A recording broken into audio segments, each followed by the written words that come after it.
श्री स्वामीनारायण भगवान की जय। अक्षर पुरुषोत्तम महाराज की जय। गुणातीतानंद स्वामी महाराज की जय। भगत जी महाराज की जय। शास्त्री जी महाराज की जय। योगी जी महाराज की जय। प्रमुख स्वामी महाराज की जय। महंत स्वामी महाराज की जय। प्रमुख स्वामी महाराज शताब्दी महोत्सव की जय। अबू धाबी मंदिर महोत्सव की जय। पद्म पुराण में मूर दानव नाम के एक दानव की कथा आती है। मूर दानव ने बहुत ही कठिन तपश्चर्या करके ब्रह्मा जी को प्रसन्न किया और प्रसन्न होकर ब्रह्मा जी ने मूर दानव को ऐसा वरदान दिया कि माता पिता से उत्पन्न हुआ कोई भी मनुष्य या कोई भी पशु या पक्षी तुम्हें मार नहीं सकेगा। ब्रह्मा जी से ऐसा वरदान पाकर मूर दानव ने स्वयं भगवान के सामने युद्ध छेड़ दिया। उस वक्त भगवान के 10 इंद्रिय और 11वें मन में से एक कन्या भगवान ने उत्पन्न की। मूर दानव ने वह कन्या को देखा और देखकर मोहित हो गया। उसने कन्या से कहा कि तू मेरे साथ लग्न कर, मगर कन्या ने एक शर्त रखी। कन्या ने मूर दानव से कहा कि यदि तुम मेरे साथ युद्ध करके युद्ध में जीत जाते हो तब भी मैं तुम्हारे साथ लग्न करूंगी। मूर दानव मोहांध था, उसने कन्या के साथ युद्ध किया। उस युद्ध में कन्या ने मूर दानव का वध किया। भगवान वह कन्या पर प्रसन्न हुए और भगवान ने कन्या को वर मांगने के लिए कहा। उस वक्त वह कन्या ने कहा कि हे भगवान, मैं आपके एकादश अंग में से प्रकट हुई हूं, इसलिए मेरा नाम एकादशी है। आप मुझे ऐसा वरदान दीजिए कि मेरे व्रत के दिन कोई भी मनुष्य अपनी 10 इंद्रियों एवं मन का आहार न करे और वह 11 अंगों के आहार में से मुक्त होकर आपकी यानी कि भगवान की भक्ति ही करे। यह एकादशी का आज का दिन है और आज के दिन की यह कथा है। भगवान स्वामीनारायण ने भी उनके उपदेश ग्रंथ वचनामृत में किस तरह से यथार्थ रूप में एकादशी करनी चाहिए उसका वर्णन किया है। गढ़ड़ा मध्य के 38वें वचनामृत में श्री जी महाराज बताते हैं कि एकादशी का उपवास कैसे करना चाहिए। तो 10 इंद्रिय एवं 11वां मन, उनको अपने अपने विषयों में से निकालकर भगवान में जोड़ना चाहिए और ऐसा व्रत तो भगवान के भक्त को निरंतर करना चाहिए। हम सब भगवान के भक्त हैं और ऐसा व्रत निरंतर करना चाहिए, ऐसा भगवान ने हमें बताया। मगर जो भी भगवान को प्रसन्न करने की साधना पर चलते हैं उन्हें मालूम है कि निरंतर भगवान का भजन करना, भगवान में अपनी वृत्ति बनाए रखना वह कितना कठिन है। श्री जी महाराज स्वयं भी वह बात जानते हैं। इसलिए निरंतर भगवान की भक्ति करना, निरंतर भगवान में मन बनाए रखना, ऐसी कठिन साधना की शुरुआत छोटे पगले से होती है। तो वह भी श्री जी महाराज ने गढ़ड़ा मध्य के 8वें वचनामृत में बताया।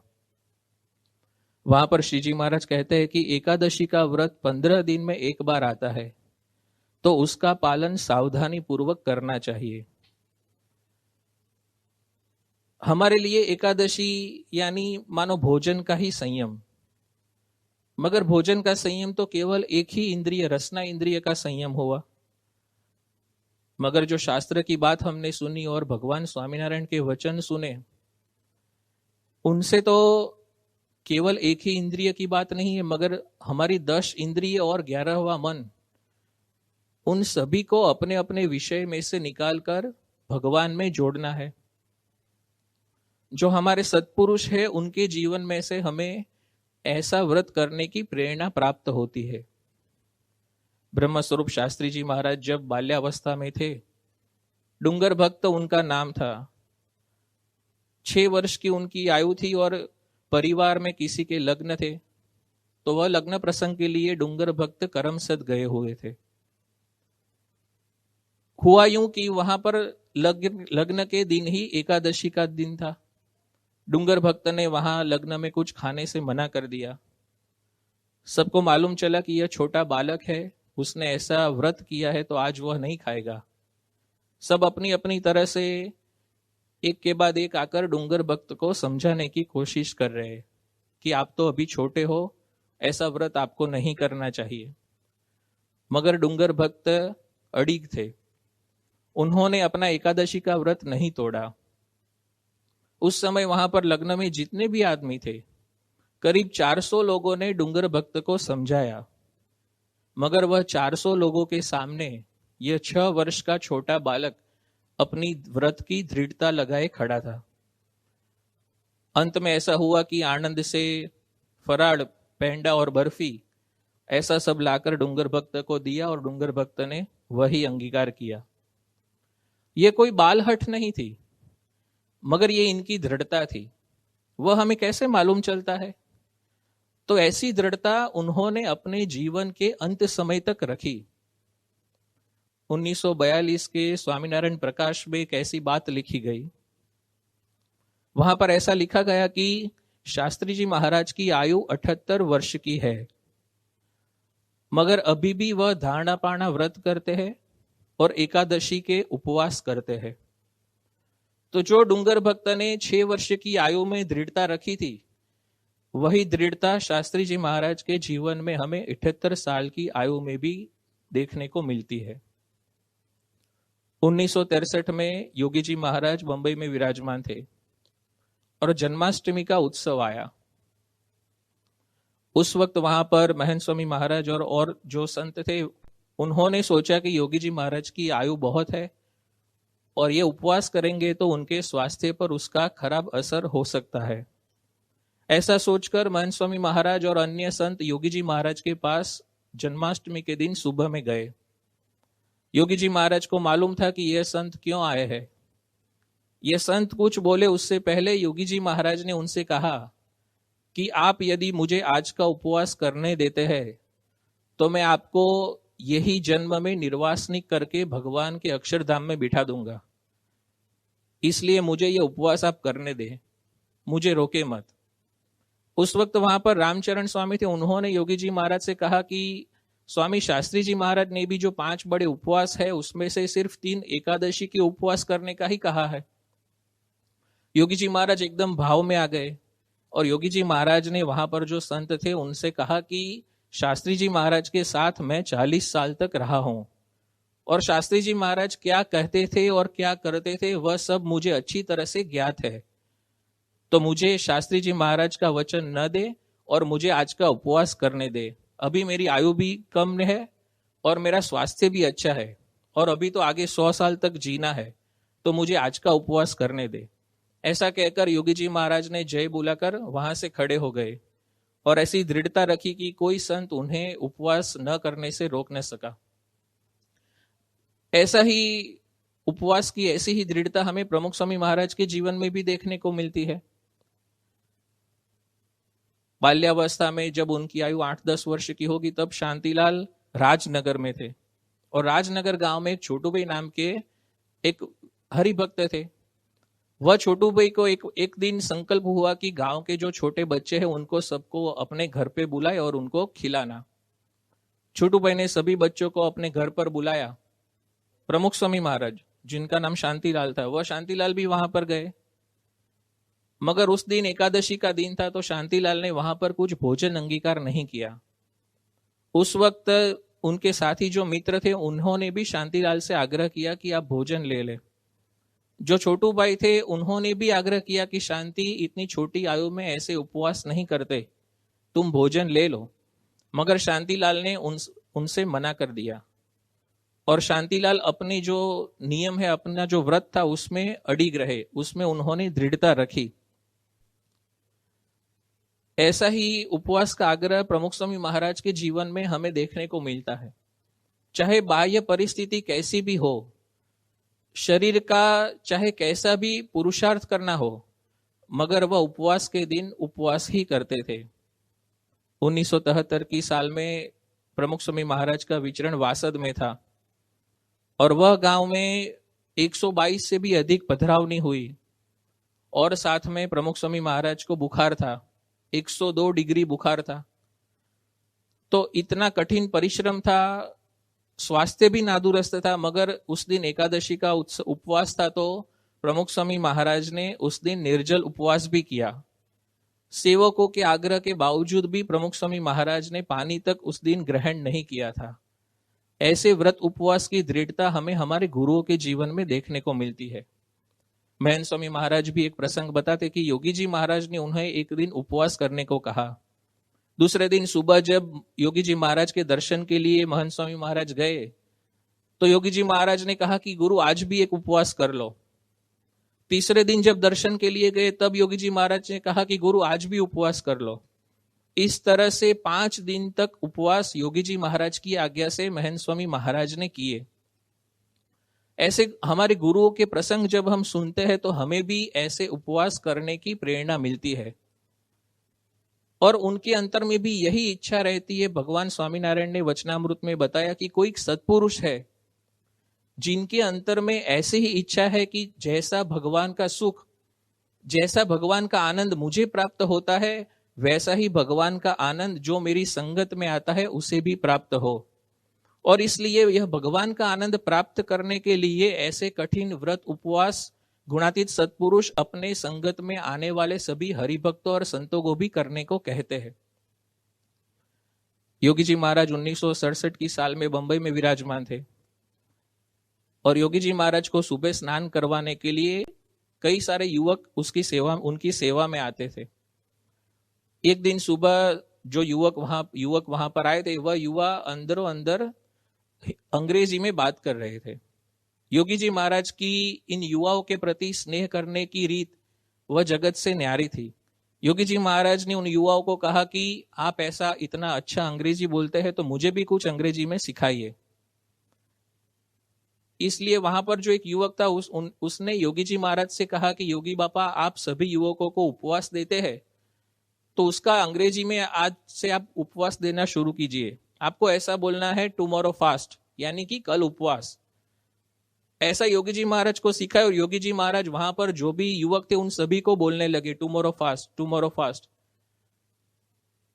और जिस युवक ने योगी जी महाराज को यह सिखाया था, वह युवक ने योगी जी महाराज से कहा कि बापा, आपने सभी युवकों को टुमारो फास्ट ऐसा कहा, आप मुझे ऐसा कहिए कि टुमारो ब्रेकफास्ट। योगी जी महाराज एकदम हंसने लगे। योगी जी महाराज ने कहा कि नहीं गुरु, टुमारो फास्ट ही अच्छा है, ये आप गलत मुझे मत सिखाइए। और ऐसा कहकर योगी जी महाराज ने उन्हें भी उपवास करने की आज्ञा दी। उसी योगी जी महाराज के वहां पर विचरण के दौरान हितेश नाम का एक छोटा बालक था। उसको एकादशी के दिन योगी जी महाराज ने निर्जल उपवास करने की आज्ञा दी थी। पूरा दिन तो अच्छी तरह से निर्जल उपवास यह बालक से हो गया, मगर शाम को उसे बहुत प्यास लगी और वह योगी जी महाराज के पास आया और योगी जी महाराज से कहा कि स्वामी, मुझे पानी पीने की आज्ञा दे।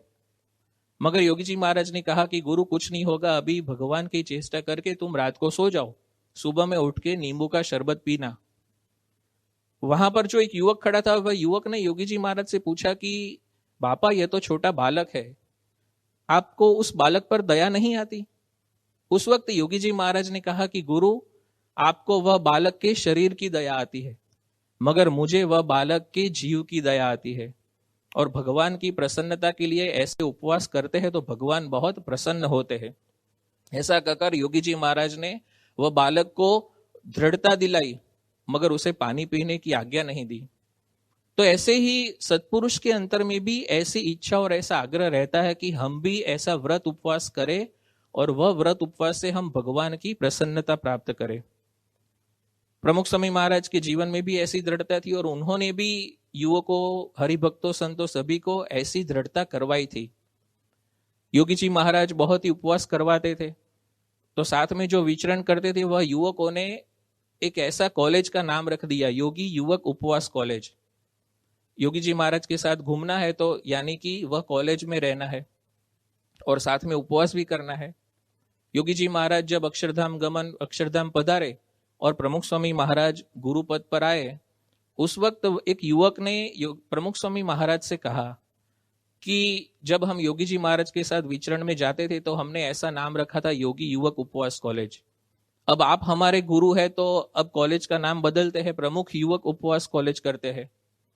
उस वक्त प्रमुख स्वामी महाराज ने उस युवक से कहा कि देखो, प्रिंसिपल बदल जाने से कॉलेज का नाम नहीं बदला जाता, कॉलेज का नाम तो योगी युवक उपवास कॉलेज ही रहेगा और आपको उसी तरह से व्रत उपवास करने ही है।